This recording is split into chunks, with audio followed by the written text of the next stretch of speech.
This is Michael Kowalski, writer and performer of Mothman, True Story, and you are listening to the Unbelievers podcast. I know you wouldn't like it.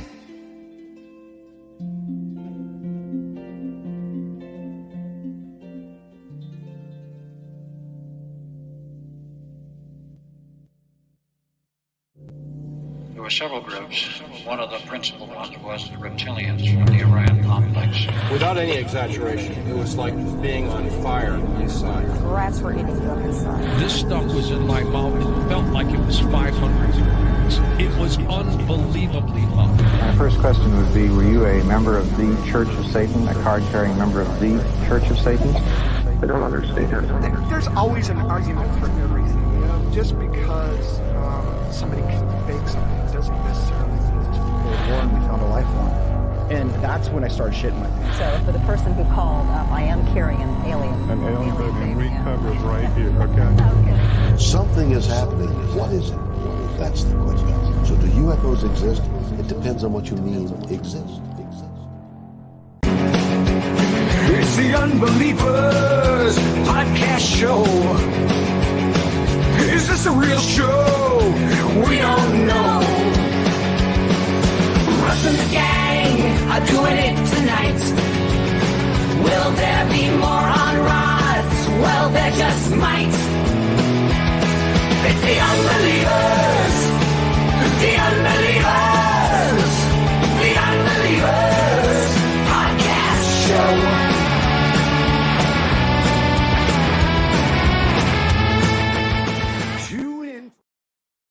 Oh, hello, yo. Welcome to the Unbelievers podcast show. I'm your boy, Ryle Russell. Russell Ryan. I said his name backwards. And joining me tonight is special guest, Rob Okey. You might know him from 180 episodes of this show. What up? It's your boy, Rob. What's up? What's going on, buddy? What's up? How's everybody doing? We're chilling, man. I'm glad to be back. It's glad to be chilling with you, Russ. I know. I know. We recorded that Alien Love Fest 2. You haven't been on a stream in a while. We haven't been doing many streams in a little bit. I've actually been kind of busy with stuff, but we've still been pumping out stuff. But I will say it was weird. We put our first episode out without you, Rob, which felt a bit strange.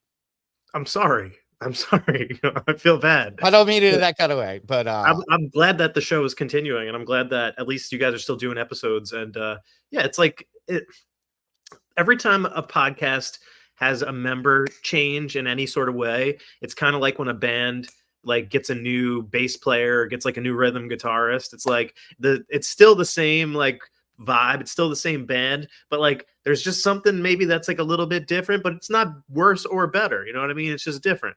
So I think it's just maybe it'll just take a little time sometimes to get the groove. It's good. I'm not saying it's bad. I mean, I'm happy you're here, but I'm not complaining.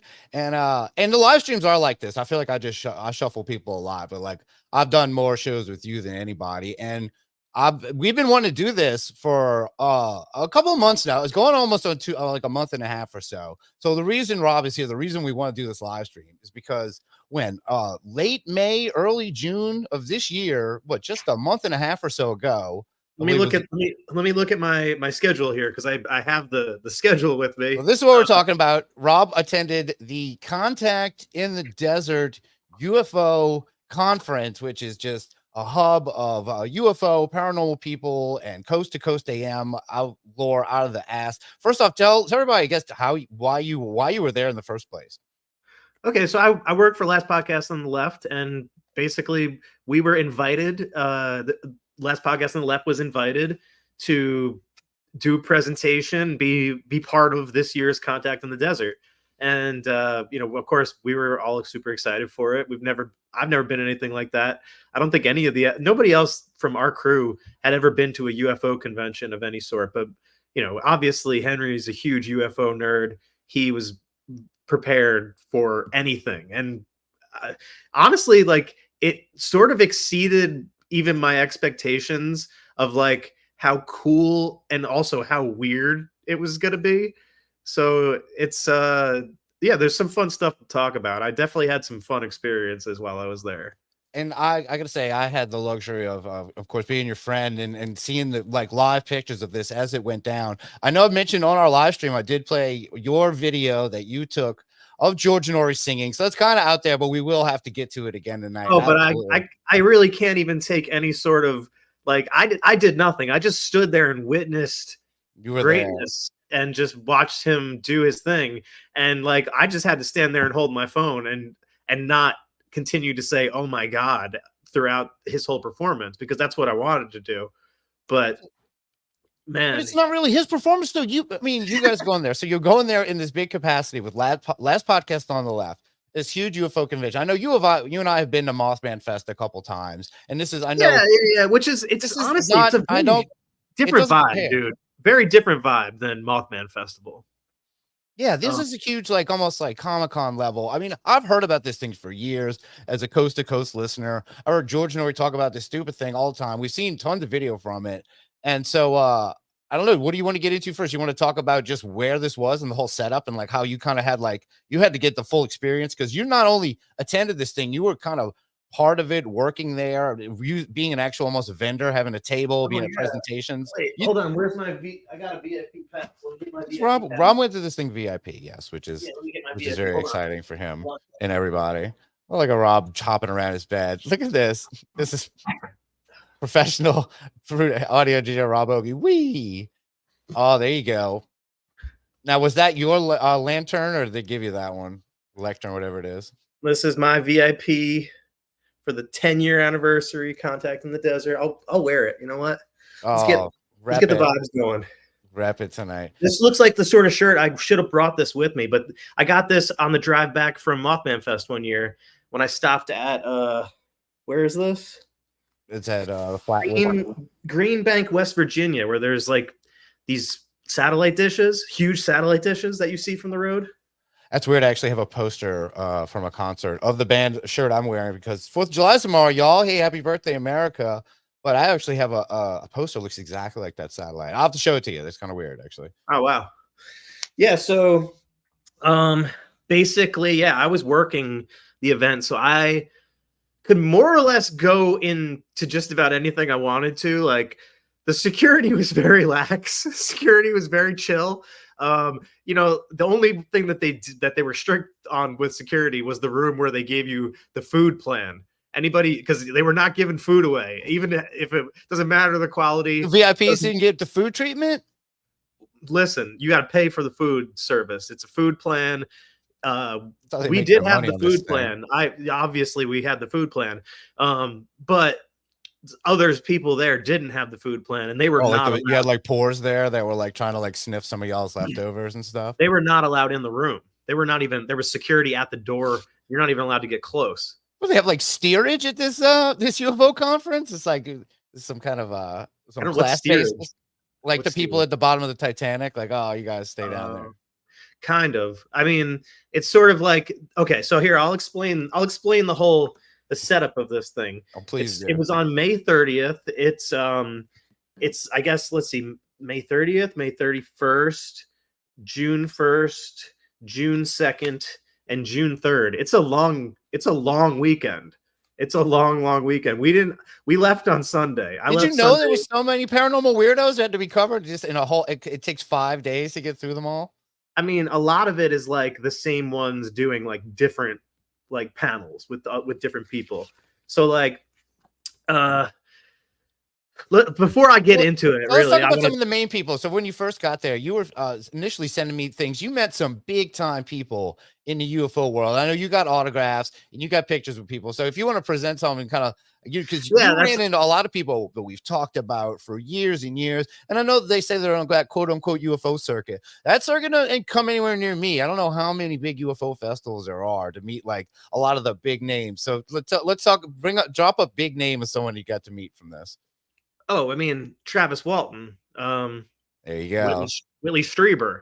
Those are the two biggest ones I would say that I got to meet. I was within feet of Fred Durst. I saw him walk up the stairs. He's one of my teenage idols. I was this close. I don't even know what he was doing there. I don't know if he's an alien guy, if he likes UFOs. That is like an alien sighting though. Like of all people, like I ran into Fred Durst at Contact in the Desert. It's like, did he contact you? It's like, no, he just strolled by. I wanted to like get somewhere where I could like go up to him and be like, hey, I'm the producer of Last Podcast on the Left. Just want to introduce myself. Last what on the what? You know, well, just for the small chance or whatever that he might be like, yo, that's awesome, bro. I love it. Like, I like that show. Like, I actually listen to that show. So who knows, man? Like, you can meet anybody at Contact in the Desert. We heard rumor that Elijah Wood might have been there, but honestly, like, there's a lot of people that look kind of like Elijah Wood. I always get that other actor confused with him too. Yeah, there's that other actor who looked just like Elijah Wood, the Harry Potter guy, Daniel Radcliffe, I think. Oh yeah, they do have similar vibes. Yeah, they're kind of like a face elf family boys. going on. Yeah, like elf boy vibes. But You're they're I love boyish, both man. of them, honestly. They're great. I do love I don't know if you've heard, there's rumor that Daniel Radcliffe might be playing a variant. Oh, this might even be too spoilery to say, but I'm just saying, go see Deadpool and Wolverine. I heard that there's going to be some cool stuff going on in that movie. All right, a little Hollywood inside trip. Yeah, that is coming soon. That's just coming soon. My birthday weekend. This is my birthday month, by the way. Oh, come on. No, so we're really celebrating. This is just the gear up towards Rob's big birthday. But so, all right, you've already dropped 2 killer names, but come on, man. Travis Walton. You have to meet the Travis Walton, fire in the sky, maple syrup dripping in his mouth. Travis Walton, from so much stuff we've covered, to tell the truths, to being on all these game shows. And we were saying, like, interviews. Prior to the event, they were saying that they couldn't get in touch with Travis Walton, like a few days leading up to the event. And I was like, oh, fuck, man. Like, what if he got taken again? Like, what if the aliens fucking finally came back and got him again? And then then we were all thinking, we were like, how awesome would it be if he just like stormed into one of the panels naked, covered in slime, just like, I'm here, I made it. It would have been fucking amazing. What year is it or something, you know? Yeah, exactly. But no, here, I think I can pull up a picture of one of my first sightings of Travis. Sightings of Travis Walton. So, I mean, now this wasn't just a casual meeting just because you were VIP. Did you have to buy something from him to like get the honor to get close? No. I'll kind of just show you here. How do I do this? I just hit present. You stole his book? I'll do present here. I'm with Last Podcast. Can I have your book? You'd be like, oh, okay. And then I'll do this, and I'll just say, here, we'll share this thing. So here's there he is. Oh Lord, it's the man himself. Your control. I don't know if you could zoom in. It does. Oh, there he is. Wow, it almost looks like a mannequin of him there, or like Roddy McDowell almost. Let me just see what this looks like real quick, so I can see what I'm showing people here. Okay. He looks like he's scheming something. He's trying to scheme this guy out of some money. Yeah, so he's just kind of like, this is his table. And who's this? Who's Kabuki man sitting next to him? Wait. Who, this woman? Is that a poster? What, this? Yeah, is that a person? This is a poster behind this woman. Who is, I believe, buying a book or something. And then this man is also like buying a book, and I also bought a book. I'll get my book this way I can prove it. Jesus Christ. Good. How's everybody doing out there? Look at this is what Rob's getting up to at these Contact in the Deserts. This is where all these guys go, which I mean, I'm not saying that I wouldn't want to go see it, but seeing it in person is a whole different thing. Like I'm obsessed with the people that are at the at Contact in the Desert more. All right, there it is, the book Fire in the Sky. And basically, like, I sat and I watched him. He did a panel. I guess it was the first day that we were there. And that was the one that I was like, I definitely want to see Travis's Fire in the Sky panel. I need to see him do the Fire in the Sky speech, whatever it is that he's been doing all these years. I want to see it in person. And it was interesting, man. Like, he's okay. The style of the presentation is a little bit dated. You could tell it was designed probably 25 years ago. Just his PowerPoint? He had a PowerPoint? Well, there was multiple things. It's a multimedia Travis Walton abduction. Well, okay. He starts his presentation basically. One of the the same way that all the panels start. They have some random host of the panel comes up and they basically say like, you know, this person that you're about to see is one of the most incredible speakers in this category, and we're honored to have them here. And they basically bring up, well, before they bring him up, they say, all right, now we're going to play a short video for you. And the video starts and it's like Travis, it's a couple clips of Travis on like Oprah or like whatever those talk shows were that he was doing back in the days. He was on like Larry King and stuff. And I think it was him on like a couple of those, just a couple like short, weirdly edited and cut clips from those. I want to see that tape. Like, and then it segues into the beginning of the Fire in the Sky movie. And then it plays like a good 10 minutes of like the Fire in the Sky, like uncut, like maybe 8 to 10 minutes uncut. And then it cuts to like a 2-minute scene. And then it cuts to like farther in the movie. And then it cuts to like a 3-minute scene. And it basically plays like about 27 minutes of Fire in the Sky cut up into pieces. And what, he comes out and waves for 5 minutes and it's like, that was your half-hour panel? And then, so that's like the beginning of his thing. That's like the first half hour is like his video presentation. Everybody there has seen all this stuff, man. So, like, you think Travis Walton's there. We know, we get it. I'm like, oh my God, this is insane. Like, I wish he just needs someone to help him with that stuff. But you could just tell it was designed a long time ago when technology was not easy to create these sort of things. It's like a time killer on his side. He's like, look, I got to do an hour, man. I'm just put on the highlight reel from the movie. He's setting the stage. You know what I mean? He's setting the stage for his story so that when he tells the story, the stage, yes. So he comes up now and he gets a roaring applause when he takes the stage. It's like fucking like Springsteen, dude. Like he's just like, he is the boss, man. Like people love this dude, and it's so crazy because he's like a wrestler. Did he have a song? I don't remember if there was a song. I'm trying to see if I videotaped any of his thing, because I did, like, I filmed a lot. I shot a lot of stuff and I took a lot of pictures at this thing. Yeah, Rob was very sure, so that's why I'm pulling Rob's camera off until he knows what he wants to put on. But yeah, let me see. So, but when he does talk though, he's not like it's not like Stan Lee out there, like he's like that old, like kind of out of it, right? Like he comes out and gives a kind of impassioned yeah. Teacher, what does he even say? Like, yes, it really happened. Okay, so he tells, I mean, like you just said, we all know the story. He tells the story. He tells the basically the exact story that you would expect him to tell if you've watched Fire in the Sky, if you know anything about Travis Walton. He tells it almost verbatim. And I mean, it's interesting hearing it from his mouth, because you forget that, like, this is this man's trauma. It's not like supposed to be like this entertaining thing. It's like the way that he describes it is like, this is this really traumatic event that happened to him. And like, it took a lot for him over the years to like come to terms with what he went through. And, but then it's like, everybody there is just like, fuck yeah. Like Fire in the Sky, like fuck yeah, Travis Walton, he's great. It's just so strange. Awesome. He's like, oh yes, I remember. It was the most traumatic things ever happened to me.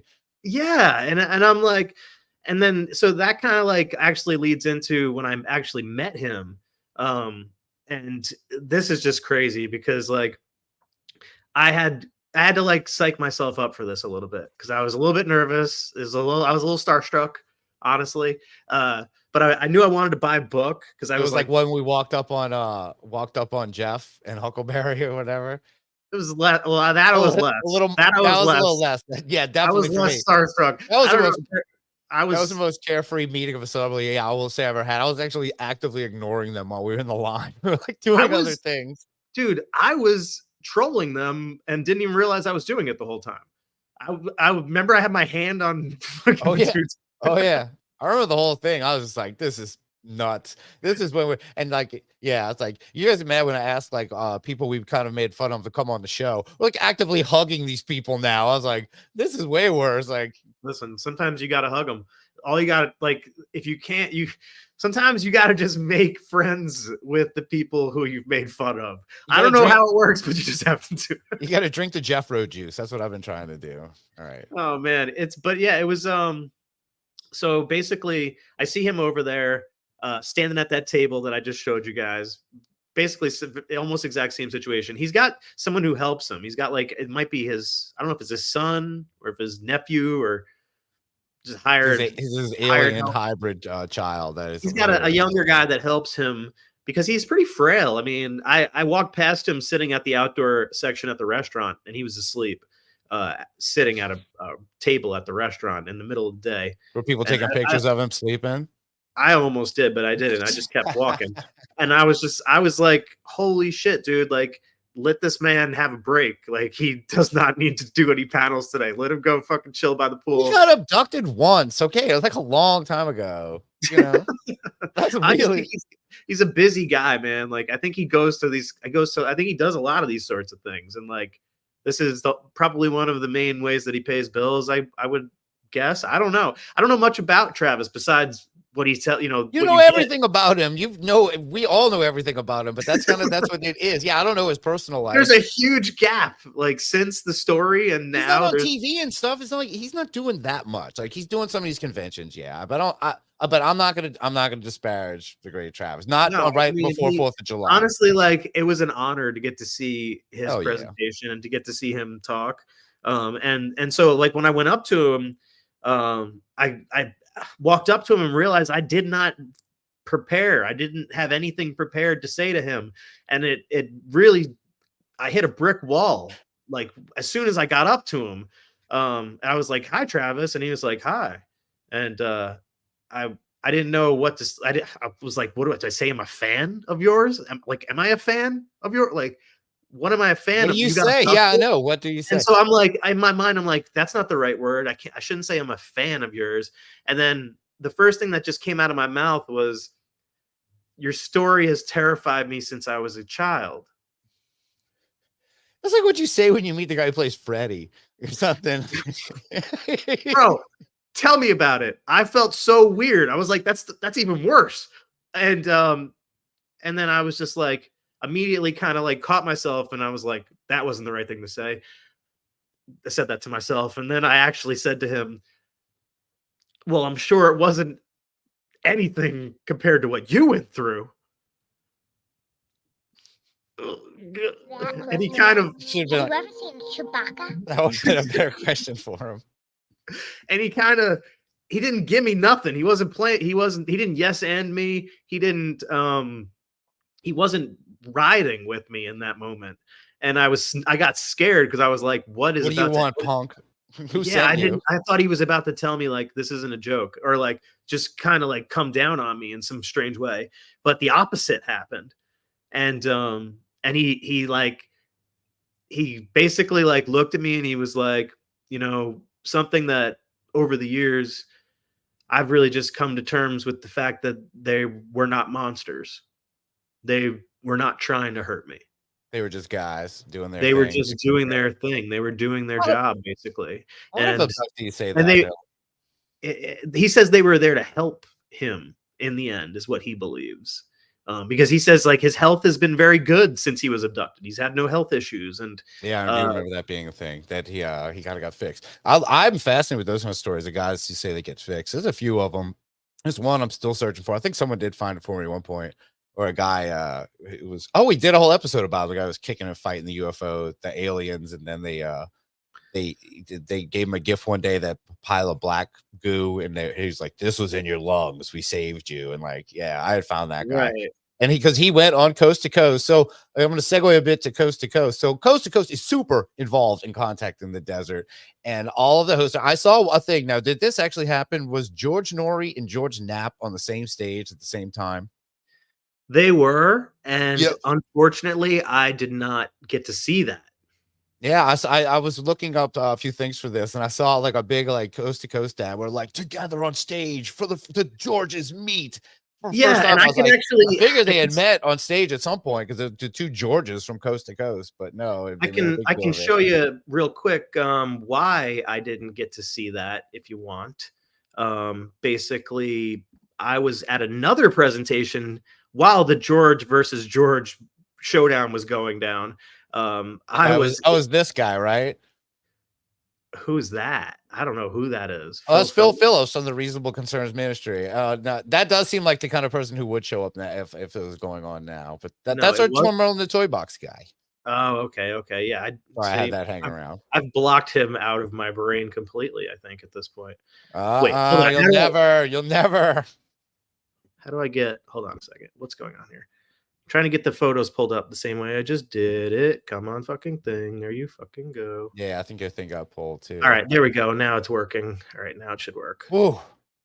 All right, let's do presentation. Share screen. Window. Boom. So this is why I was not at the George versus George showdown. Oh, okay. So as you can see, this guy here is what does it say? Where are the 11 stories of rubble? So this, and he's got, okay, will you explain what he's doing? Because I don't want to say it. Not on the 4th of July. You can go, you can do it. I mean, honestly, tell yourself it's a firework. See, that is an effigy of the World Trade Center that he just lit on fire with a laser in front of a crowd of people at the beloved Contact in the Desert. Laser can't burn paper towers, man. I'm not buying it. He says the aliens he has matches. I don't even want to go into this guy's story too much, but let's just say this man was burning World Trade Centers in front of audiences, and to prove his point, he was really proving a point by doing that. And that's why. Hold on. What was this? What's this guy's? Do you remember this guy's name? Because I thought he was somebody completely different, and you slapped me down immediately. Like, no, this is one of the Like, if I had to choose between seeing that thing and this, I'd probably choose this. Because where else are you going to get this kind of entertainment? This guy, I guess he's still hanging around. I mean, doing his whole, I guess the whole 9/11 thing with lasers now. But yeah, his name is wow. I guess I can say it. His name is Michael Osadona, and Michael Osadona. It's totally not a fake name. I'm pretty sure because he's from Arizona also. Coincidence. I mean, he's got like a full, like almost Star Wars outfit on. He's got like his weird white jumpsuit, a giant. Is that like a clock around his neck? Is he dude, like he had a whole thing. So this man decided to engage in I guess creative warfare against our camp. Throughout the whole event, he was basically removing our stickers from our booth and sabotaging all of our anything that said like "Hail Satan." He was like crossing out. If there was a pentagram, he was crossing out pentagrams. The man is a menace to society. So we'll pull this back up in a sec, but I do want to talk about this. So when you show me this guy's great 9/11 presentation, whatever that is, I like that someone said fire the sky to fire on the stage. Very cool. We have people try, oh, hey all, hey Rob, it's Pandora's here. Hello. So hi. So this guy was also not only had like the craziest presentation you can imagine on here, but you're working a booth at some point, right? For last podcast, or you got like stickers and flyers or something, or is it like a meet and greet? Or we didn't really work a booth. Basically, what we did was we had a booth because we were presenting there. We were doing a presentation, and we also recorded a podcast. And while we were there, we interviewed some people, some big names in the UFO world, which. I mean, honestly, we're at it. I can show you. That was like I do want to get to some of the other great people that you got to run into. That's like the weirdo side, but let's get to the one bigger side. You want to pull this up right here, this image? Yeah. So this is what it looks like. This is that is George Knapp and Jeremy Corbell. And George Knapp, doesn't he look thrilled? How thrilled does he look to have me wrapped around him right now? Oh, this is the price of contact in the desert. You got to have contact occasionally with people. But look at you. Look at, man, Corbell. His beard has just got to be just as impressive in person. Look how well maintained that. You look like you're there at a party. I realize you're just in a button-up shirt, but almost your thing you have here on your neck is so bright. You might as well have a whole fucking Hawaiian shirt on. Like VIP. The vibes are immaculate at Contact in the Desert. It is literally like Bonnaroo, or not even Bonnaroo. That's a bad representation. It's Boomeroo, like man. Dude, it's like a Grateful Dead show. Like you show up, we first got there, we're loading our stuff into the elevator, and this seriously, like, one of the coolest people I've ever seen in my life, this old hippie guy, probably in his 70s, wearing like this big ass tie-dye shirt. He's like he overhears us, and he's like, "Is this your first contact?" And we're like, God. "Yeah." And he's like, "Oh man, you guys are in for a treat." And then, like, as he gets out, he's like, "Enjoy your contact." And it was just like, So we many instantly, conferences, man. There's gonna be meets and greets and some treats if you stick around for this. That's awesome though. This does has like deadhead regulars, and they know you've never been there because they've been to every one. Like, oh, dude, you guys out too, because I will mention, like, this is a lot of, like, UFO authors and TV hosts and radio hosts, of course. Oh yeah, but there is Abductees, but they also are kind of trying to lure, like, they're realizing that their mainstays are kind of aging a little bit, so they invited, like, how dare you? How dare you first say they're aging? Come on, a lot of people involved with this are quite aging. I mean, like, technically, yes, we're all aging though. But some of them are more aged than others, for sure. I'm just giving them an excuse for inviting last podcast to be like, yeah, just come have fun. And which is actually a great, like, I'm totally for that. Like, I think that's awesome. I think, think, they were like, well, wanted you guys to be a part of it. And like that kind of way, give you access. I saw a picture of you sitting next to Dave Foley from Kids in the Hall, man. Come on. That's like a hero of mine. Well, actually, you're taking the picture, but you're in the vicinity. How the hell, I'll mention this. How the hell did Dave Foley end up there from Kids in the Hall fame? So Dave Foley is a big UFO guy these days. He has fallen into loving UFOs, and I believe he does a podcast where they talk a lot about UFOs, and I think he's had a UFO experience himself, which kind of spawned the whole thing. Yeah, man, it was cool. I didn't really get to talk to him much. I said hi.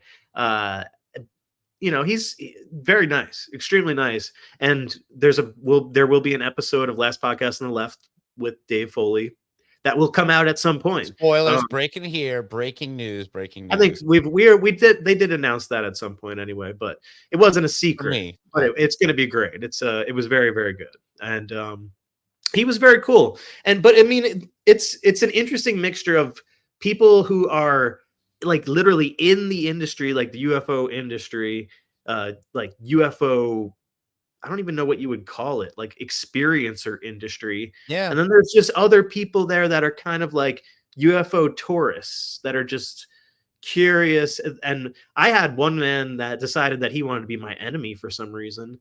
Okay. So let's talk about this. So as we were walking into the place, actually not into the place, the morning after we arrived, I'm walking into the room where you get your tickets. You get your VIP ticket and stuff, and your food passes. Which I can't wait to hear this. I've rarely in times I have at times in my life where I've had some kind of like temporary enemy, but I'm excited to hear this. Sorry to interrupt. Go on. And this is kind of teased. I think Henry mentioned this on Side Stories or last podcast. I can't remember, but this man basically was also walking into the room. We were sort of walking parallel. He was kind of leisurely going slow, strolling his way into the room, and didn't really seem like he knew where he was going. At first I kind of thought maybe he was working in the room also, like he was, because there was a bunch of ladies that were working. Oh, big time. And I'm like, hey, Skippy, where's my VIP badge? He's like, I didn't even do that. I just walked in, and then as we were both walking in around the same time, I noticed that they had the letters were like the little sign with the letters, and it said like A to D. And I saw my section, it was like M to fucking whatever. And so I'm like, all right, I'm gonna go. Oh, for Okey. I'm gonna go get my thing. So there's literally a whole bunch of tables with a whole bunch of names like scattered out, 3 different ladies to help everybody. It was like college first day or something. I guess they have to do this. Yeah, that's what it felt like. And so like I go see where my section is. I walk over to the lady, and as I'm doing the exchange, I can feel daggers behind me being stared into the back of my head. And simultaneously, the woman to the right of the woman who's helping me, she says to the guy behind me, she's like, "Sir, I can help you if you'd like." And then he doesn't say anything to her. He kind of shakes his head, and I turn around and look at him to see like what his deal is, because I can feel the vibes. I can feel the energy. He was projecting bad energy. And I look at him, and as I look at him, he says to the lady, "I'll wait till he's done." He was in a rush.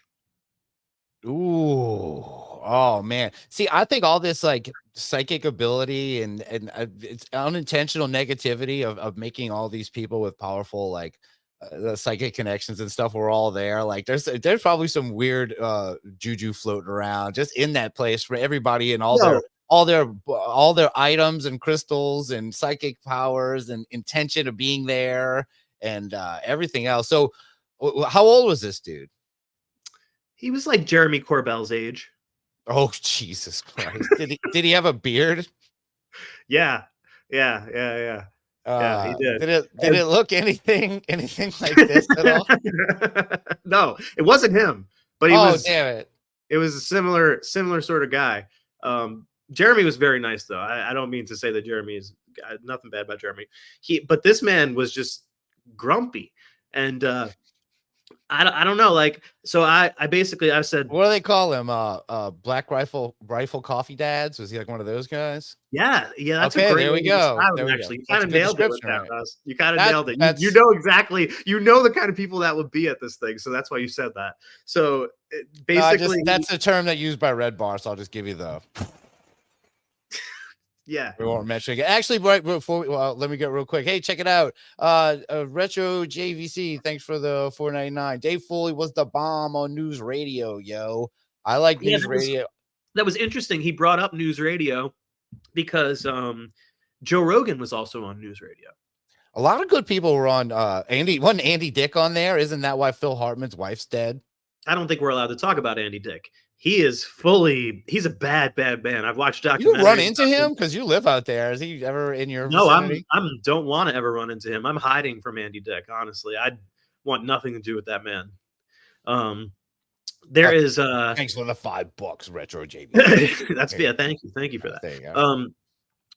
What were we saying? I forget what we were just talking about. Your enemy, who's not Jeremy Corbell in any way. God. It's not this guy. It's not him. It's not our boy George Knapp either. Yeah, so I basically say to the guy, like, as the woman's helping me, I'm like, I'm sorry, man. I didn't realize that, like, I offended you. Like, I figured you were either working in here. It didn't seem like you knew where you were going. I knew where I was going. I obviously didn't say all that to him, but I just said, I'm sorry, man. I don't know what you want me to do. I'm just trying to get the worst part is, dude, you're checking into a place where you know you're going to be here for 5 days and see the same gaggle of people, especially if you're in the room with them, because they're all the people that are going to be roaming around. The same shit. You're constantly going to be like, I got to look over at this guy like, fuck, this is my fucking weekend enemy. And I'm, and you're like, you guys are the opposite of Black Rifle Coffee Dads. Let's just say that the last podcast. I think I had to go our kind of peeps. Oh, we stuck out like such sore thumbs there. It was so great. We were the most. It was like, one of these things is not like the other. Which one? It was so obvious. But you guys would look normal at Mothman Fest, but totally out of place. Just like kind of how, like, yes, I feel like we would too. And I do want to go next year. Like, seeing things that you saw. I hope everybody. I would love to. Yes, I would love if that was like an Unbeliever meetup, because it's a big thing, and it's not like we're putting it on. Dude, like, the nighttime hangs are so weird and chill. Like, you go outside. I'll show you what this place looks like so that people can kind of get an idea of hold on a second, let me before you pull my thing up, let me. I actually like this. Yeah, he was angry at Rob for his youthful swagger. Yeah, Rob's in there swinging his dick like, oh yeah, I'm sorry, VIPs, hello.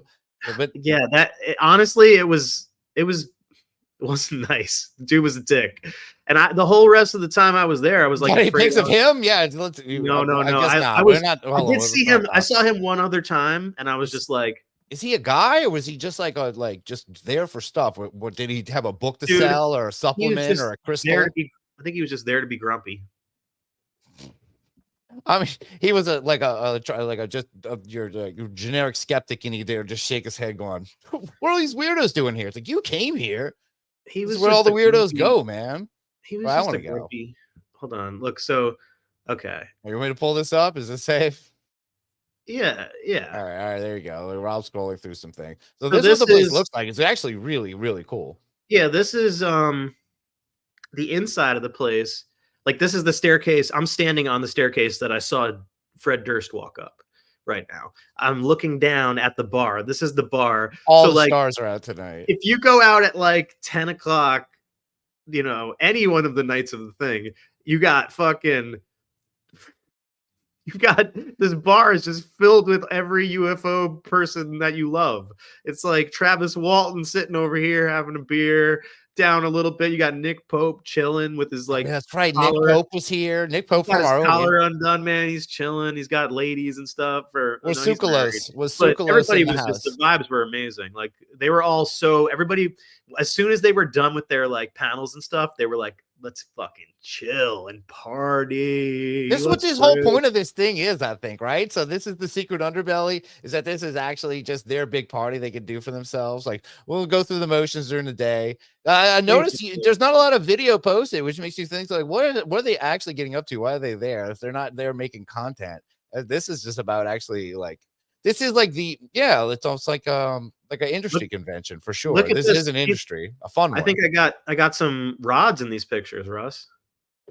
Oh, Sky News 9 in Breaking. 1999. Those rods are huge, man. All right. Those are pretty decent rods.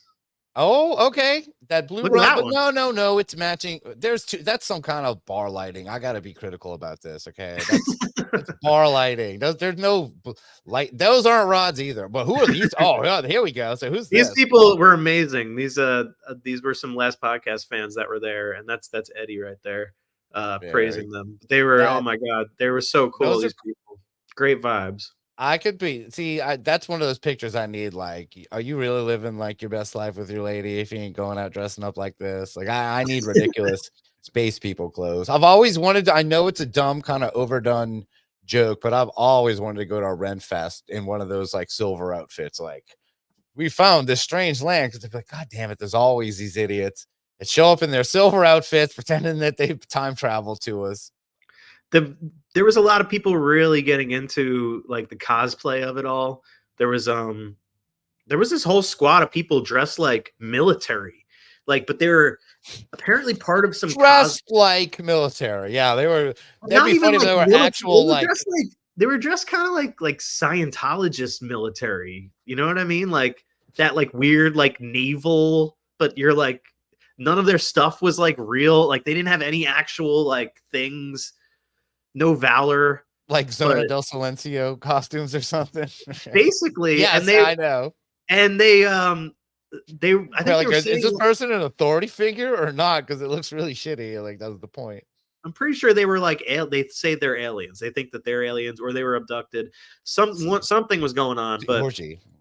There's also like the guy who did the who did the World Trade Center thing. And also was sabotaging our stickers. His car was decked out. He had like a little, like, you know, Yoda's or Baby Yoda's little like bubble on the top of the thing, on the top of the spaceship. He had one of those on top of his van, and what, I don't know who it's for. I don't know who goes in there. He's probably got a little alien doll that goes in there, right? Or wait, no, he's a Twin Towers guy. He had a sexy alien posing on the side of the van, a gray alien, but it was green. So like, I was gonna ask if there were any sexy cosplays. I wasn't expecting sexy dolls, alien dolls on the side of not even dolls, just a painted gray, sexy gray alien on the side of the thing. Oh, like just like a painting, like of a gray, painting of a gray on the side of his fucking van. Well, he does like it was like a slide door van, like an old creeper van. I think so. Yeah, it was. Yeah, or like a super big Subaru, whatever it was. It's he's got it decked out. That guy's nuts. There's like a big laser. I think he has a laser on the top of it. He's all in the lasers. Didn't he burn the paper with a laser and everything? Yeah, man, he's got a whole outfit. He's got a whole thing going on. You know, judge your when you get to that point. We're all going to judge our midlife crises differently, and some people do different weird things. You shouldn't judge them. You can have fun with them though. Like this guy, like. Wow, I kind of want to look into him more and find out if he's like worthy of, like, if he's got videos out there. A lot of these guys, of course, always have videos out there. I got to show you this band that played The first night when we got there, because these guys really did kind of rock. So yeah, I'll say something too, because you were sending me these. I mean, your first night there, you were like, there wasn't much going on the first day. You kind of just checked in. But this is one of the first things Rob sent me. He's like, every night, right? Bands played in here, correct? I mean, almost every night. Yeah, it seemed like it was every night. It was a nonstop party. This was Club 54 for nerds. There was one time when it was just this DJ dude. Oh my god, I got to definitely show you his stuff in a second because he was amazing. All right, well, let's see this guy. He looks like he's about to hit the We'll fucking do a music stage. section. We'll do a music roundup. Let's do the music. Let's do the music because yeah, I want to relax a little bit.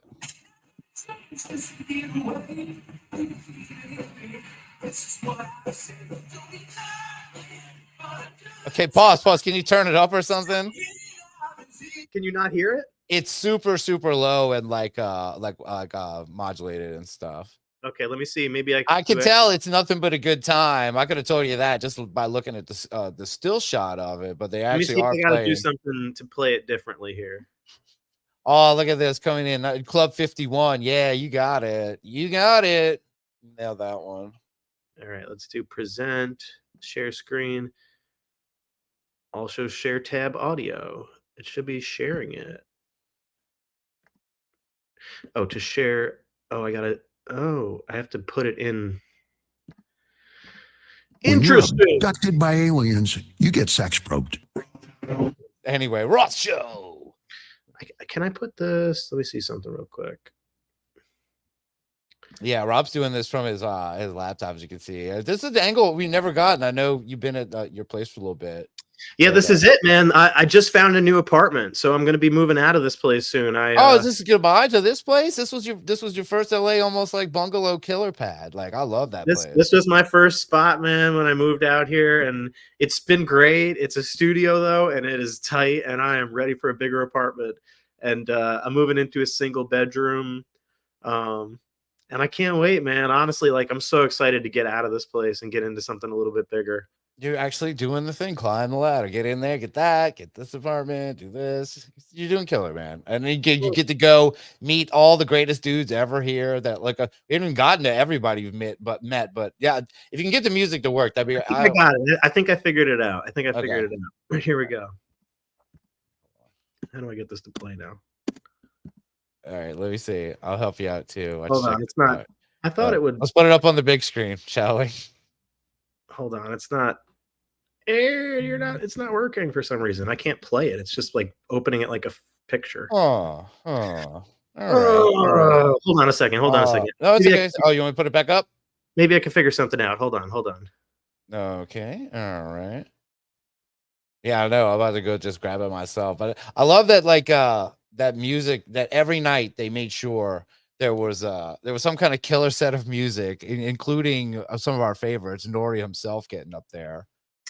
Yeah, man. Noory was amazing. I was so like determined to catch that. I didn't care how I was going to do it. I was like, I have to fucking figure out a way. No, it was classic. It was great. It was really like amazing to actually. It's something we've watched so many times is him sing those dumb songs, and to see you actually get to experience it right in front. I knew it was coming too. It was one of my favorites ever. I knew exactly what was coming. It is so funny. I know. As soon as he comes out there, like you know exactly what's gonna happen. Oh man, I wish I had some. Yeah, I wish I had some Noory. I don't have any Noory images to pop up. I just got you and him on here. Oh, poor Noory. Do you want to? I wish I could have met Noory. That would have been amazing. Was he accessible at all, or was he just like? No, I didn't see him, and until it was his time to do like his little thing, like his panel, or actually. He was there probably for his panels, and then when he wasn't doing anything, I think he got the fuck out of there. I don't think he was just chilling. So there was another nicer resort across the street where a lot of the fancier guys were staying, and so they would kind of come and go from that place, I think. Did you get to go to that place and go chill and like? No. We stayed on our property. We were pretty busy, man. We got a couple good interviews. We met Nick Pope. He was very cool. Hung out with him for a little bit. The guys interviewed him, so that was an honor to get to hang out with him from the Ministry of Defense. And you got to do one of like really coolest things where didn't didn't someone in the crew do a presentation about what was an alien, what was not, and it was actually kind of, it had to surprise some of those long timers that were like, "Hey, welcome to your first contact, bro." Like, like describe a little bit of that presentation that you said you got to be a part of. That was one of my favorite things as far as when the ET surprise comes. Yeah, I mean, I can show you like, let's see. Can you on here? I can show you just like a glimpse of it, like just a peek at it. God damn it.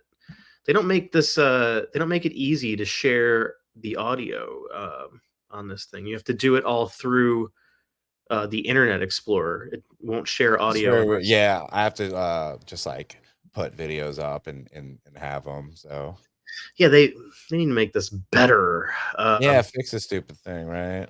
Fix But it. so who was it that actually did that?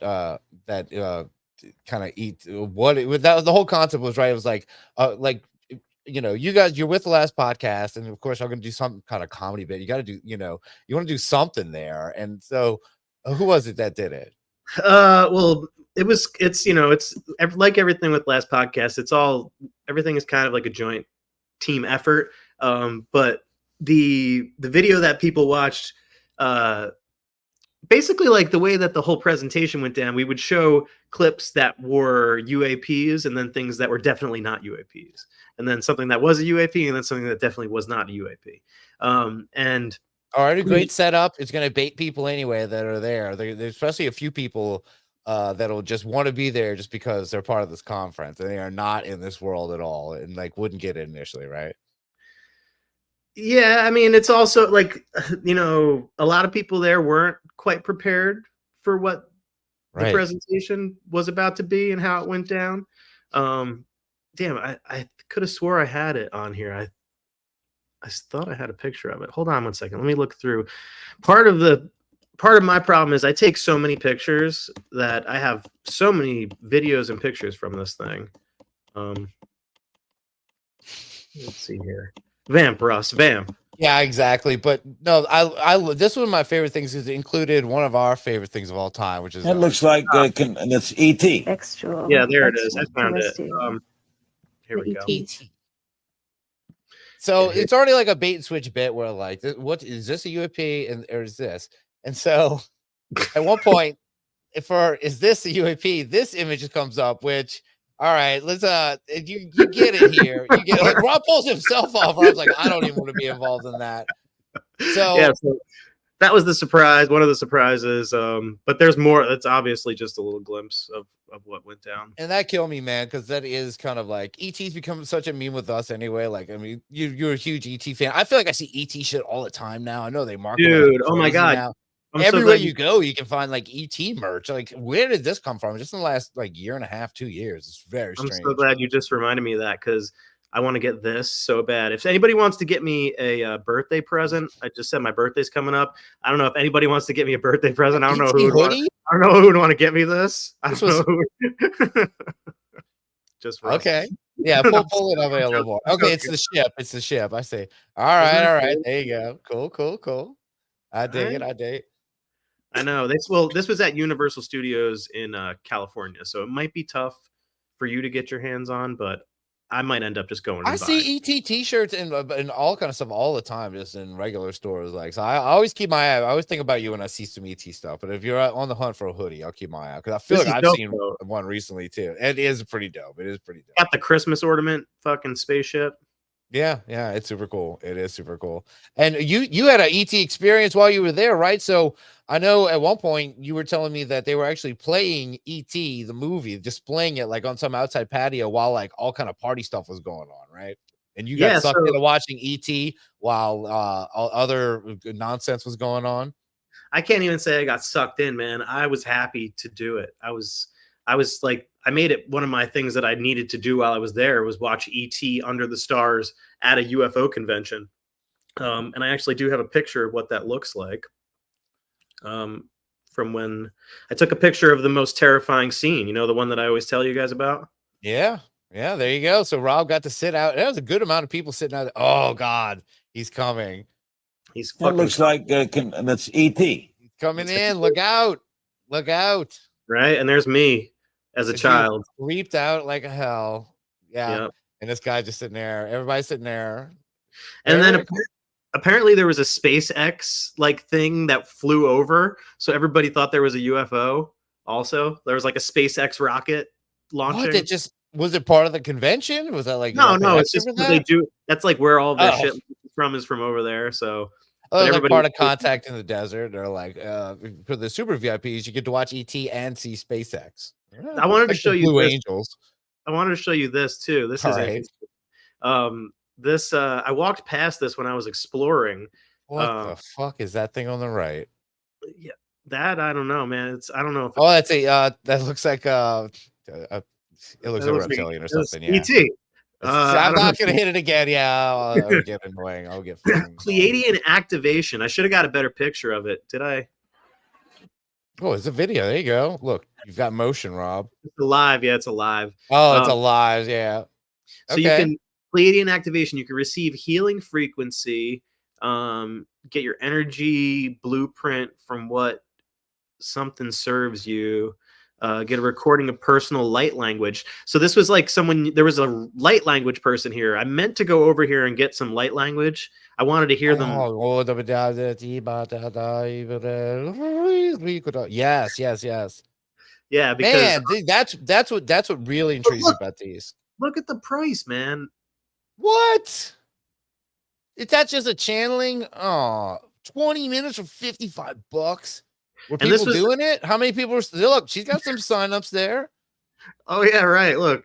Oh my god. No, let's not. I'm not doxing these people. She got their emails and phone numbers on there. Camera No. quality is so good; they can really get it in Dude, there. you could nowadays. sucker those people into anything too. You get their email address, and who knows what you could do to them. I mean, I don't know. Like, she seemed really nice. She looked nice. She has nice braids. I was interested. As you like zoom in on her boobs, you're like, yeah, she seemed like a really sweet person. She seemed like she had some good attributes, and She seemed cool. But I did. I ended up getting a reading. Here, let me find this real okay, quick. so you did, yeah. This I love this. So for the psychic mediums, you already talked to. You met alien abductees. You've run into comedy legends. You've got to touch the nap and the Corbell. But you it was- also did some psychic stuff, which I was happy. So you did one of those aura readings, correct?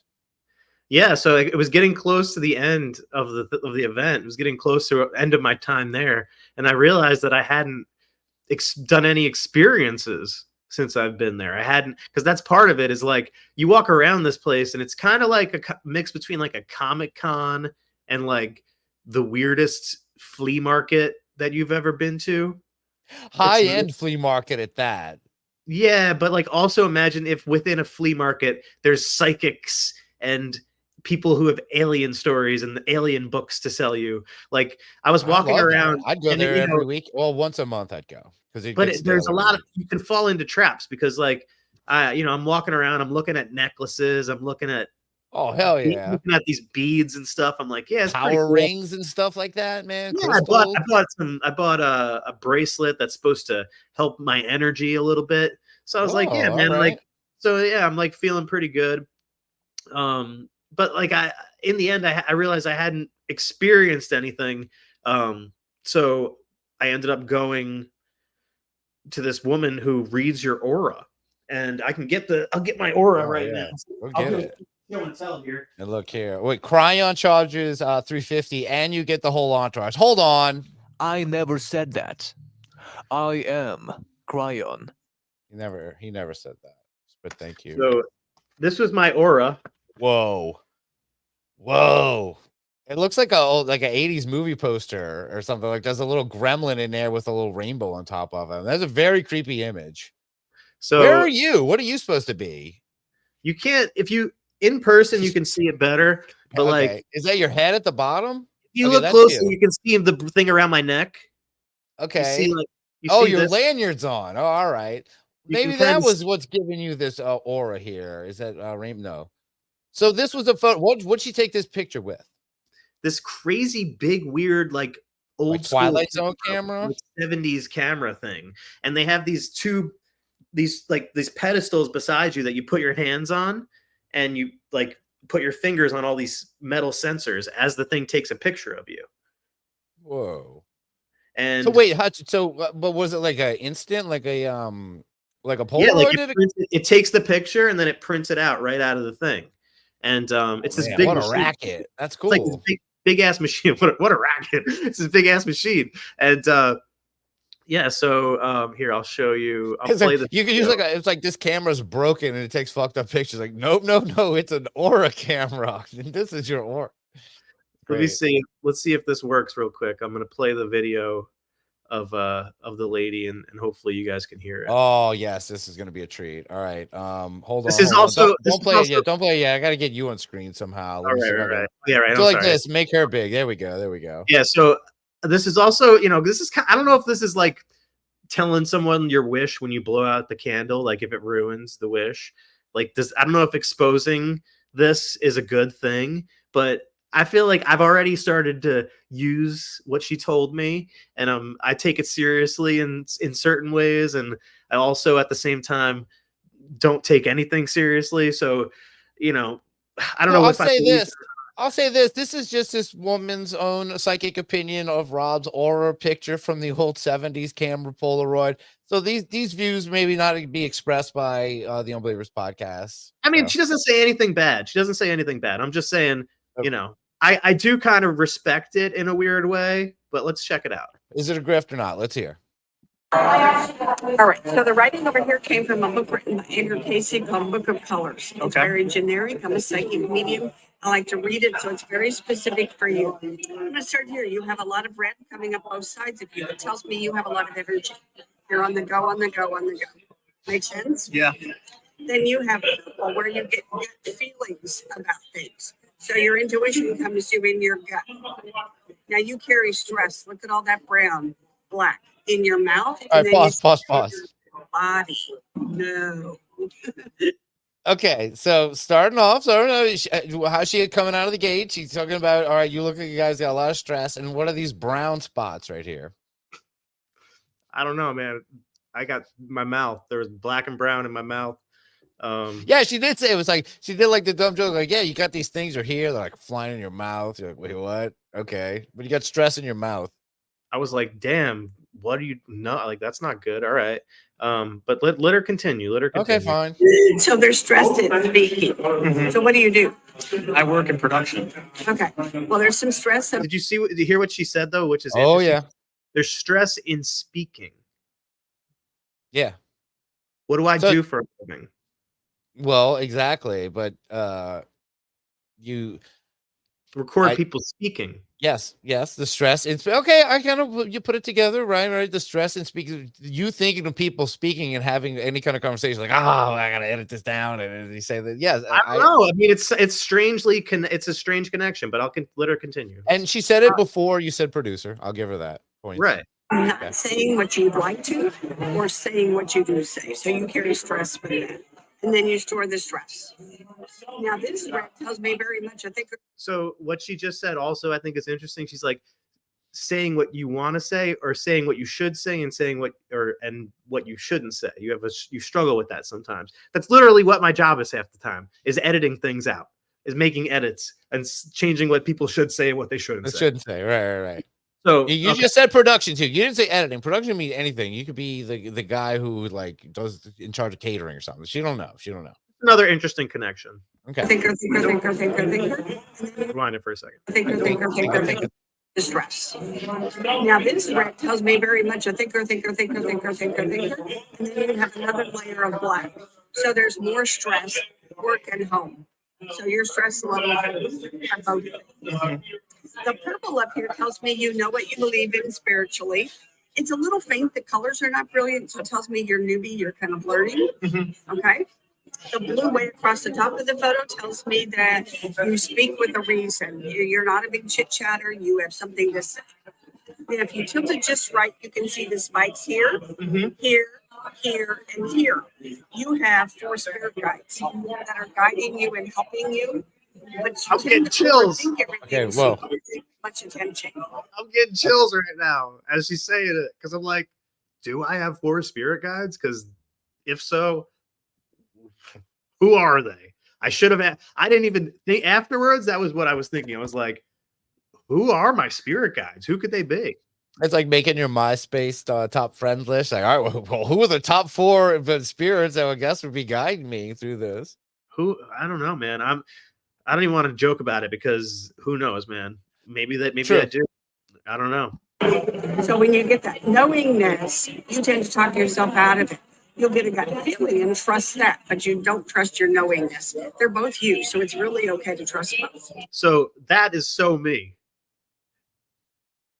And I don't know if I'm being grifted, but it feels like she's talking about me. Make sense? Yeah, definitely. So in your face up here, it's hard to see your face, but if you look right there, there's a little bit of yellow. So it tells me you're analytical. Dirty gray. So you overthink because you analyze and then you overthink. I feel like with you, you don't trust yourself. That's the first thing that I keep hearing is you don't really trust yourself, so that's why you overthink it. Because gaslighting you, Rob. And it's got to be perfect, and you don't really trust yourself that it is. Somewhere you got to learn to trust you. Does that make sense? Yeah, totally. Because I feel like you really do good. You just got to trust that you are. Yeah, no, that's very accurate. Okay. Any questions? No, I mean, you nailed it. That was beautiful. Thank you so much. Thank you for coming. I really appreciate that. All right, and then she goes, "Well, all right. I like the reading. I'm kind of jealous. I do want one of these for myself, but you kind of got to relive it there a little bit. You seem like you were just like, no, actually, you've said it all. I have no further questions, Your Honor." I was scared because her son like is the one who like checks you in like when you like sign up for the thing and like sits you down to take the picture and stuff, and then she actually reads the thing. And it was the beard guy, the enemy. No. I was explaining to him that I've never gone to a psychic because I'm kind of scared of the idea of going to a psychic because I don't want to be told something like bad. I'm afraid that if there is something bad, I'd rather it just happen and not have to fucking have the anxiety of knowing that something bad is going to happen.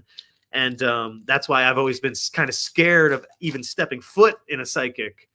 You know, and that's why she's sitting there going, and you can see you got a lot of anxiety and you're a little nervous about this. Like, you're describing my experience I'm having right here. So, hey, points to her, I guess, a little intuition in play there. She kind of, read you well. What you eating, Rob? What is that? It looked, I couldn't tell what that was. It's an Airhead. It was either, I was like, it's either a Freezy Pop or some kind of gummy candy. All right, there you go. Yeah, get your Airheads out, everybody. There you go. And I know we probably got a little more. I want to play. I'll play a couple of vids with this. I'm actually just gonna I'll put a song on real quick. I'm gonna take we've been like an hour or so in.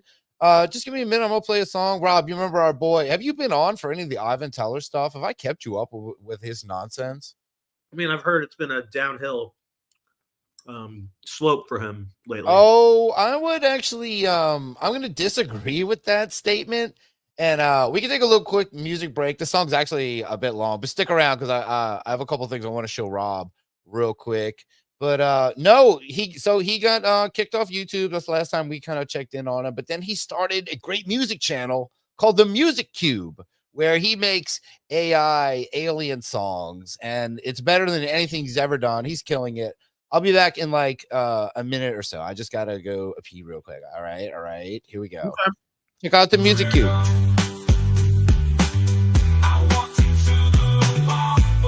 Took over the world and in black king attacking. I ran around looking for an escape portal to another planet that would be fair to me. But then I stopped at a minute. I own this place, I own this planet and the cell phone networks, cause I operate out of space. I said I'm never going back to your area 51.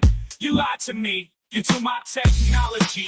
All I want is a hot apple pie, my spaceship from Mars, and a free entry pass for disco night at the Wiggle Room. The men in black standing, here's looking for answers, so they call their headquarters. They call the president, and there's no answer. They call the CIA. There's no answer.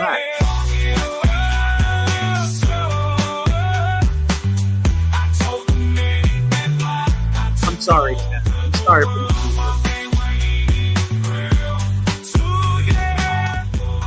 Wow, I can turn it down. How crazy is that? That's pretty convenient. Oh man, who's watching? Who's here? Is anybody watching? Is anybody out there? because right now I control it all. The Waffle House is my headquarters. You need directions to the Tutti Frutti Donut Shop. Die 87 call in. A babysitter or a police to help you understand. In Spanish, die 87 call in. Now give me $1.25 and my free pass to disco night at the Wiggle Room.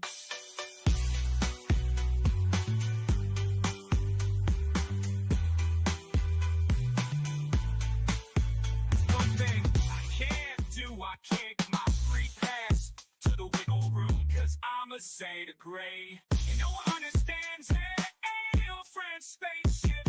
My girlfriend says I have no talent. I can't clean or understand how to operate a house. She says her vacuum cleaner are smarter than me, and that I know nothing and smart, pleasing others.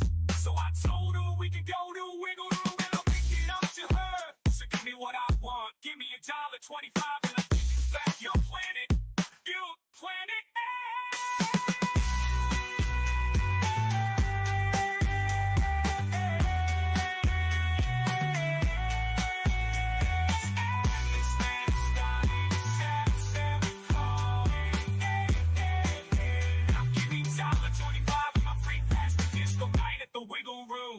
That's one thing I can't do. I can't get my free pass to the Wiggle Room because I'm a Zeta Gray.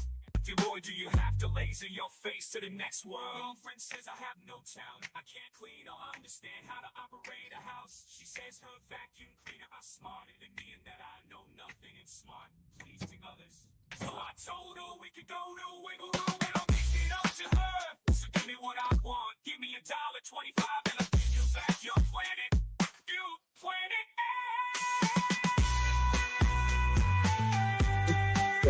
Oh shit. What's up, everybody? This took over too. I love it. Hey. This is the worst. Oh, I know. I got it. All right. This has been Ivan Teller's little passion project for a while. What does that mean? Does he create those songs with AI? Yes, he does. He got a channel called the Music Cube. We've been covering it. He's great. He's almost done like a little paranormal song warrior kind of run that he's been up to lately. But I kind of want to switch. As you're talking about aliens, and Rob, while I have you here, I got to play something for you, man, because something you missed when you weren't on last episode is we get an email from a listener named Ronnie Dawson. I don't know if you're familiar with that name. I know he's been a follower for a long time, and he's an unbeliever, but he was kind of upset with us that we didn't include him in Alien Love Fest Part 2 because he told me that he himself is an alien lover, like a listener of the show has had. I don't know how we missed this or it came past us, but he sent me a video, Rob, that is kind of proving this theory. Do you recognize that name at all? Ronnie Dawson? Yeah, I've seen it before. Yes, he's been around as a listener for a very long time. So check this out. Let's meet now. Unbeliever Ronnie Dawson, mega abductee. The wilderness of Texas is the land of the buffalo, the armadillo, bobcats, and coyotes. But for one resident of Ranger, Texas, the species that have made themselves familiar to him are anything but ordinary. All AI. But it's the story itself. This is what he sent me, okay? I'm the real Ronnie Dawson, and this is my real story. Ronnie Dawson, an ordinary man by most accounts, has journeyed into realms few have dared to imagine. His encounters began with sights of unidentified flying objects, and it wasn't long before these craft and the inhabitants within began to make contact. After witnessing these craft, Ronnie's home became a stage for an alien invasion. All right, I like the drawing. Sorry, I have to concentrate a little bit on the drawings because they're a part of it. I didn't get to look at them really well. So this is the Ronnie Dawson's interpretation of what he saw. I can't tell if that's an alien in jeans on the left there or if that's a guy. It's narrated by David Attenborough. It's cool, huh? Like, yeah, it's only a couple minutes. It's very short. It's only like 3 minutes. I love that it's an AI of David Attenborough. But with real pictures of Ronnie, that's him for sure. And this is an experience he had. So this is he's got the great drawings and everything. I guess is he All right, let's find out more. The next one's pretty Alien great. invasion, an experience that thrusts an unassuming human into the role of a survivor and reluctant hero in his own dwelling. Okay, so we heard that a reluctant hero in his own dwelling. They really glazed by this picture. What is going on here? So it looks like, is there like a duck pecking at his crotch over here? There's a little monkey in the corner. There's his golf clubs. Is Like is that AI also? Is this no? like This is no. He sent me. This is Ronnie's drawing. I know he sent it to you, but just because he sent it to you doesn't mean it's not AI. Also, this At feels the bottom. It says original artwork by Ronnie Dawson. He emailed me. He sent me the drawings himself. They just happen to be in the if it says it on the thing, then that's got to be true. Honestly, that is a great point. If it says it in bold, Boy, hold on. No, you're true. all right. Hold on. I never said that. No, I'm willing to listen that you were right. There's a lot of AI in here. Maybe Ronnie Dawson is a droid. It's fully AI so far. I know Ronnie's a real person, but however, I'm actually I don't even know that. I've never met them. I have seen their face. The face looked familiar, so I know I've seen I've seen them in like a small icon form, I believe. Right. Either on Facebook But or they something. reached out to me, and also I reached back and said, well, if this is true, you're a mega abductee, would you like to come on a live stream? And they agreed. So I guess we'll find, that's the only way we're going to find out. Well, let's see. I don't know. Would AI make such a shitty drawing if you write a shitty UFO experience? Is there like a duck pecking at you and a monkey walking around? Honestly, it might. It does seem like a watermelon lamp. Yeah, you're right. This is starting to look like AI. I don't know. All right, let's see more. Human into the role of a survivor and reluctant hero in his own dwelling. Frequent visits and abductions by various races of interstellar inhabitants left Dawson bewildered. In fact, Dawson may have the most biodiverse encounters in all the abduction phenomena. Holy shit. Some of the fantastic species who have made contact with him include blue lady species. Whoa, blue lady species. Are these supposed to be the blue avians? No. No. Blue lady. But what? We missed a drawing. He's talking about Avatar. He loves Avatar. I don't know. Well, what's going on here? He's just like a naked guy floating in space or something? That dude is cheeked up. Look at the thick thighs on that. That's a thick guy. Yeah, I know. It just looks like a wrestling action figure floating around, like it's proportion. Yeah, he's jacked, dude. He just punched a planet and made a big hole in it. Yeah, he's jacked. All right, Yeah. let's go. Let's get back to the different aliens because of the blue lady for sure. Who have made contact with him include blue lady species. Yum. These beings stand an impressive 6 feet 6 inches tall. Whoa. Way less hot in drawing form. Okay, so this is blue. 6 feet 6 inches tall. All of them are 6 feet 6 inches tall. They don't. That's it. They're all the same. All right, hold on. Look, it's the same picture. See, like this is the exact same thing. All right, Honestly, blue.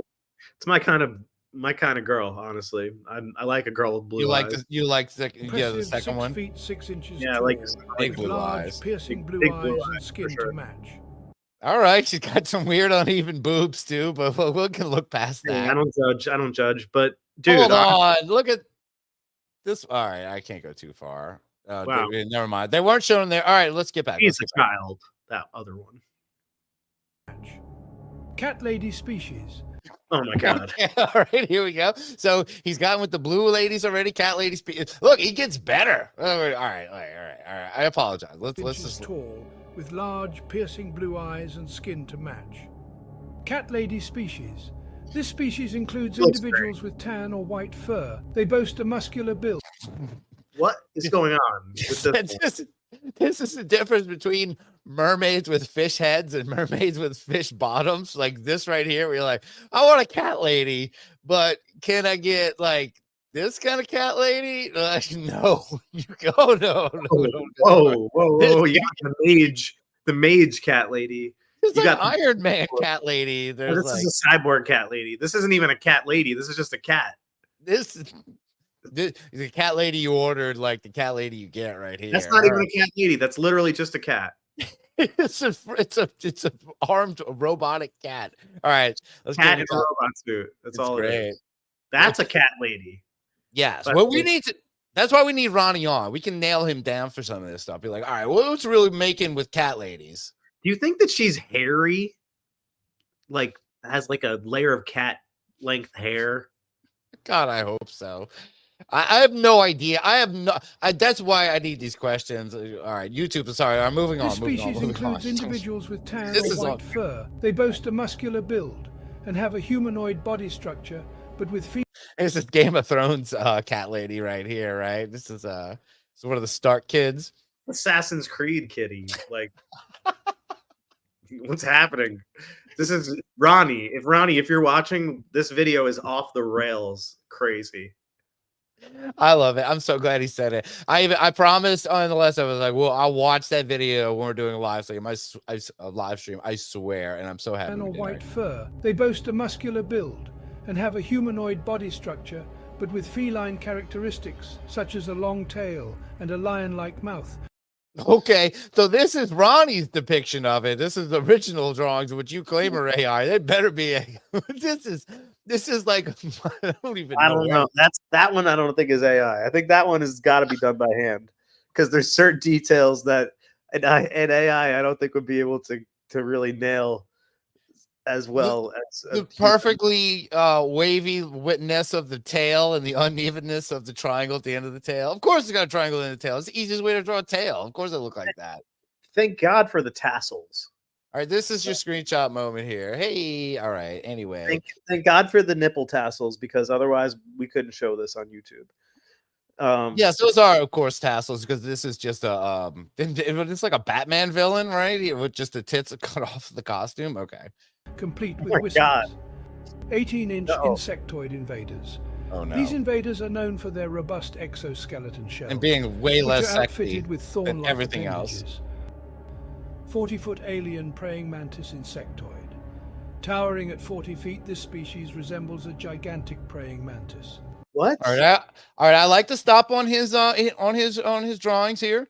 I mean this one. This is just what is this? This is Stranger 40 Things. feet tall, dude. Yeah, what kind of ship is even fitting that thing in? And why does it look like it? I don't know where this is supposed to be. What's happening? I don't know. Yeah, what is this? A set of Dune that they're on here? I don't know where this is supposed to be. I mean, I love the imagination. We need people like this. We need this. But we got him. He's right here. I don't know what, from this picture, it's hard to tell what's going on in the story. I think it's just for scale. Like a church is this small. Mantis is this big. The Edge of the Millennium Falcon over here is something else. I don't know what's going on. All right. There's more.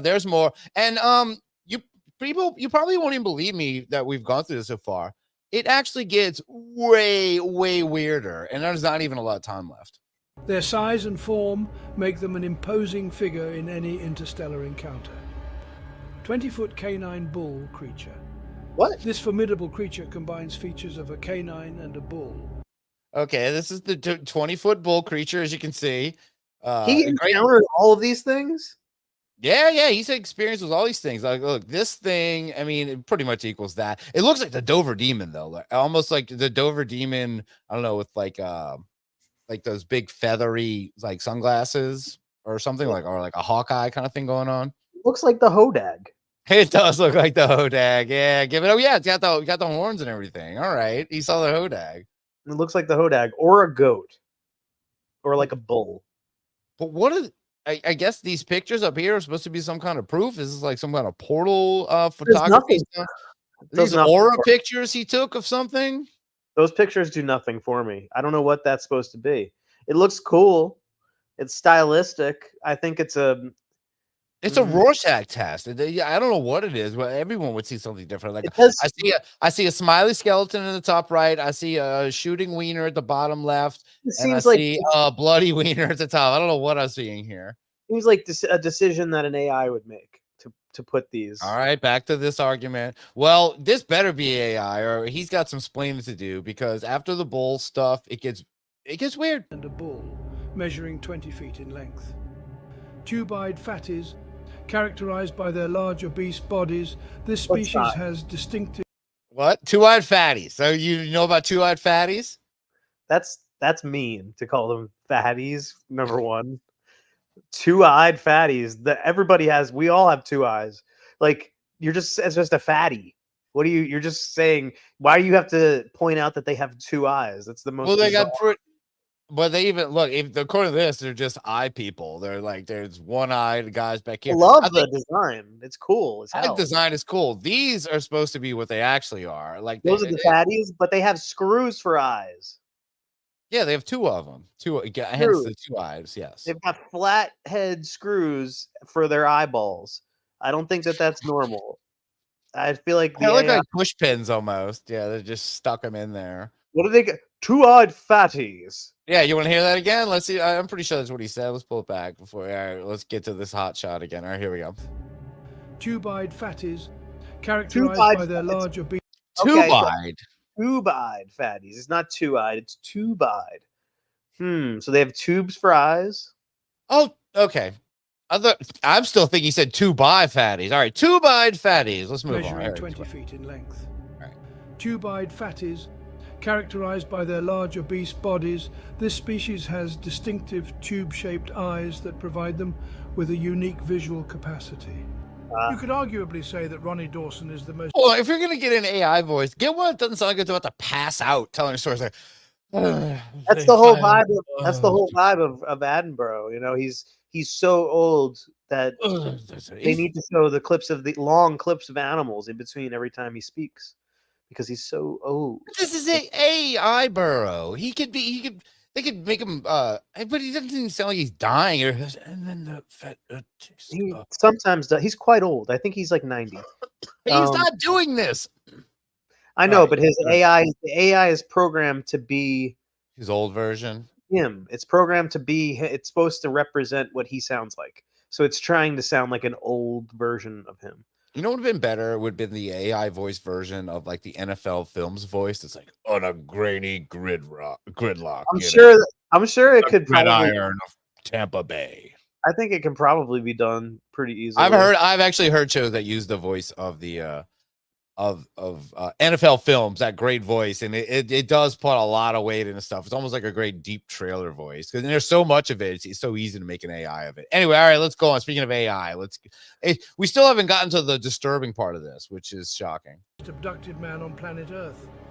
The tale takes a further twist into the bizarre during an event in February 2020 when Ronnie claims to have undergone conscious interstellar travel. Transported onto an alien vessel, he was placed into a clone replica of himself, featuring alterations most extraordinary and peculiar, a 17-inch augmented, lower member. Okay. Prove it, Ronnie.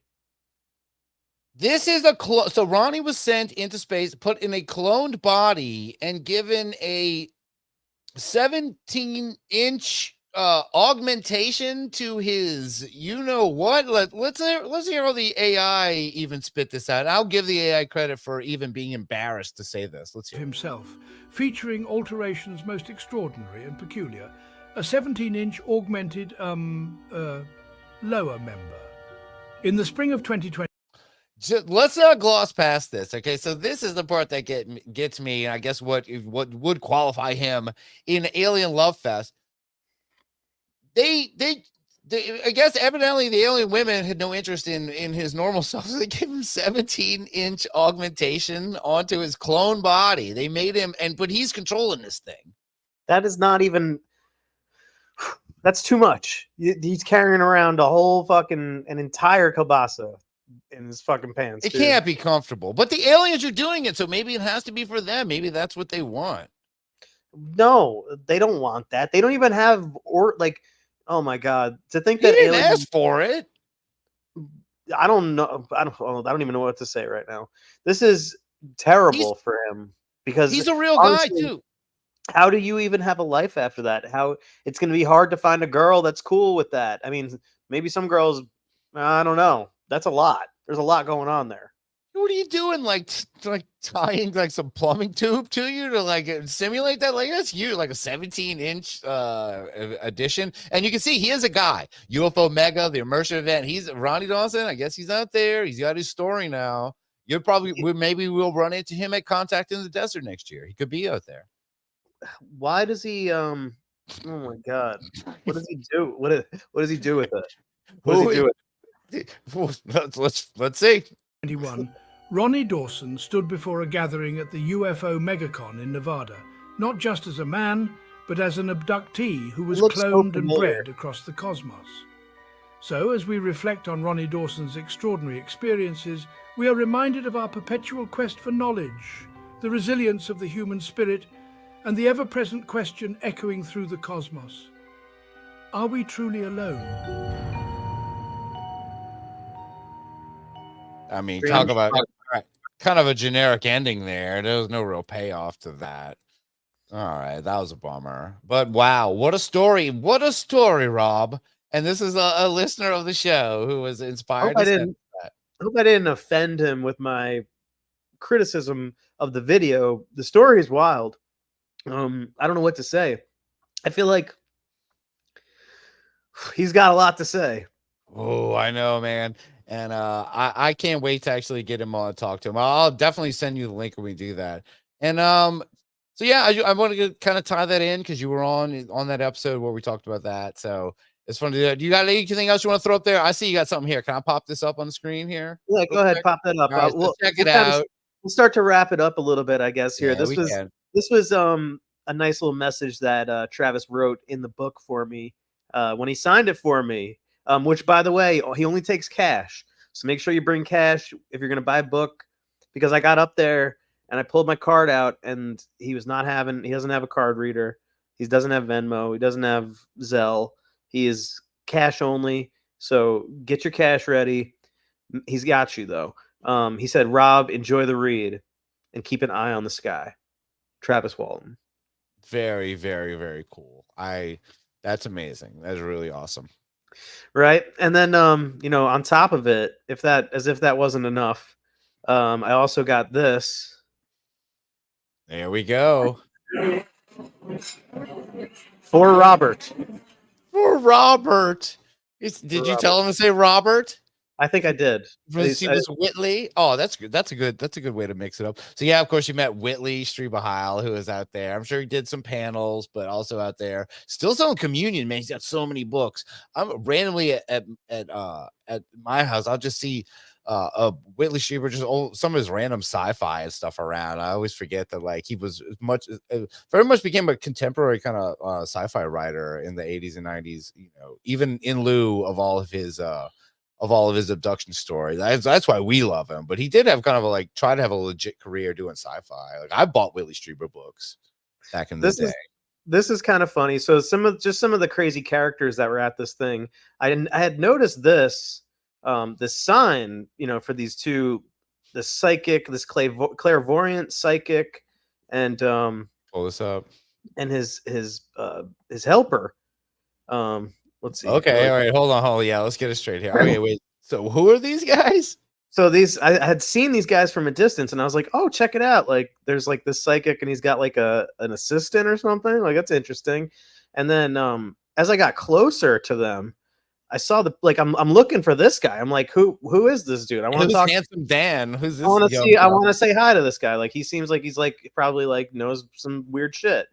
And then I look over, and I'm like, is this him? Wow. Wait, hold on a second. You gotta update your picture, bro. Hold on a second. Wait a second. Him? This guy? Oh, there you go. This guy is this guy? What? Is there something wrong with my camera? It's like he became Ed Begley Jr. in the older version of himself, but he looks like I don't even know, like Jack Swagger or something. I can't even think of like a blonde guy that looks like that. And that guy, he looks like he was just like on some 80s sitcom as the cool big guy. So this man, he was quite the character. What's going on there? Who's that person? This whole he's doing a reading. There's a private reading going on there. That probably, yeah. But this was really what I wanted to show you, just because I thought, like, either this man has been replaced by his clone, like he was put into the body of a clone of a much older version of himself. Even the style of the other picture, he's either an alien or that's like 1982, like whatever he's wearing in that other picture. That's wild. All right, these guys are great. These guys are great. Medical intuition. Yeah, so he's going to tell you if you're going to get sick and stuff, which is great. That's exactly what I want. Oh my God. I love it. I love it. Yeah. Oh man, it's so fun. I honestly can't wait until next year because it does seem like we'll probably get to go again next year. Um, they enjoyed us enough, and it went good enough where I think we're gonna get another chance at it next year. Good. That's amazing. That's awesome. I was just happy to get the report from you on this. Like, this was so much fun. I appreciate you coming on too and having fun just doing a live stream with. Hey, tomorrow's 4th of July. I'm guessing everybody's off. So enjoy this in whatever form. We just got done recording. Literally, like I got home a half hour before we started doing this from the studio, and I'm done for the weekend. But I still have to edit a little bit, so I'm not really done. I get a little time off for tomorrow, though. What are you gonna do for 4th of July? I'm gonna get up and do my job and barbecue, and I'm gonna do a bunch of stuff tomorrow. I'm gonna have a weird. I don't not getting too personal. Like, everybody's got some weird agenda tomorrow. Like, it doesn't seem like everybody's just chilling. Most of the people in my life have shit to do tomorrow, which is very strange. But I'm gonna try to pull it together in the afternoon and chill. So maybe this is because I definitely couldn't stream tomorrow night. I would like to, but just as far as the Unbelievers go, just letting you know, I'm trying to record a new episode soon, and there's a new bonus episode coming out soon, and I want to do more live streams. Rob, oh my God, I know we're trying to get out of here. I know we are. I found something that I think is so up your alley and so something I want to get into. I can't even. I was tempted to pull it up, but I can't. I'll save it for something else. It's a whole wormhole. I found this great YouTube psychic lady who was very mad at Zach Baggins that she is not featured on the show, and she is letting the world know it. So maybe that's a teaser for a future Rob episode. That's some bait to get Rob to come back. I think you would love it. You know they have 26 seasons of Ghost Adventures now. Oh yeah, they're pumping it out still. They've done some fun stuff recently. I know you weren't around. We covered them getting the Xbox thing of a ghost laying on someone in a madam's hotel. I know you hate it the most. But they got humping. They got humping footage of a ghost lady at a brothel in Utah. That was a very recent Ghost Adventures episode. The stick figure was humping. Oh, it was right on top of the other guy, not of Zach, but the other guy, Aaron. I believe it was Aaron getting some love. It was one of those guys, and yeah, got some more stuff with that. Rob, I appreciate you coming on. We'll I'm sure we've left some strings unpulled or whatever. I think yeah. You know what? I feel like I told enough. I gave enough information about the fest. You know, about Contact in the Desert without giving it all completely away at the same time. I do feel like I hope anybody who's watching this still, or anybody who does watch this in the future, if you can go to Contact in the Desert, if you have the opportunity to do it, if it's feasible, then I would say check it out, because I want it to keep going, and if anything, go there to just experience it. Don't go with a judgmental mind. Don't go expecting too much. Just go ready to just experience things and be open. And I think you'll have a great experience. But keep a tight grasp on your wallet, and don't buy anything from the guy who burns the World Trade Center. Yeah, that's good advice, and definitely look out for some fun psychics. And maybe if we get a little group going, like one person does the aura, one person does the channeler. Like you can all have to kind of enjoy the experience of it, but not have to all drop all that ourselves. I would like to get something going for that. And, I want to get another reading. I want to get another aura reading and compare them. And imagine I want to talk to a light language lady. Oh my God! Well, you got to have $55. I'll get someone to super chat or something. We'll figure it. Super chat it. We're gonna have to. So we'll do some super chat. We'll super chat source that out. We'll figure that out. All right, we're gonna go for now. Yeah, happy 4th of July, everybody. Rob, thanks for being on. Stick around. We'll talk to you after. We're gonna get out, and I'm gonna play. This is a new song. This just came out a few days ago, and it's from a band that I only know because I'm the host of Unbelievers podcast, and I always have to find music, and people help me find music. And I don't know if you remember a song called Alien Blues from a band called Wunderbar we used a long time ago. I actually really kind of fell in love with that band after that. It's one of the few bands. The Mystery Lights were one. There's a couple of bands I've discovered just looking for songs for the show. They become favorite bands. But hey, check out Wunderbar and their new song, I Got Cracked. I'm going to play this.